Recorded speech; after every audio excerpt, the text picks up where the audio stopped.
再来关心美国猪肉，表出讲有生产地状况哦。桃园有两间业者互查到讲使用美国猪肉做火锅的肉片，外包装的原产地哦，刷子标示加拿大甲英国，嘛已经销到全台湾各县市大约200间的店家咯。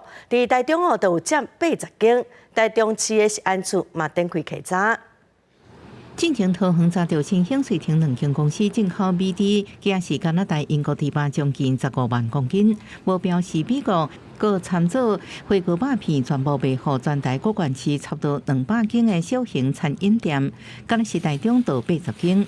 台中市食安处接到桃园市卫生局的通报了后，马上派人稽查。是用这个厂商标的猪肉，哎对，是从1月底开始到现在都是要这个。台中市安处初步发现台中部分新兴冷冻将比如冷冻猪前腿肉甲加拿大猪肉参照会做成猪火锅肉片，卖到15间餐厅业者。水田国际将美国猪肉加工做猪肉片甲猪肉羹，卖予65间。桃园下海厂商部分新兴冷冻18间，水田15间，拢已经无现货。代表持续的黑箱，持续的不愿意把牌给掀开，让民众有知的权益。进口肉片掺美猪，各地卫生局稽查时阵表示无实在肉片早就互民众食到腹肚，引起食安风波。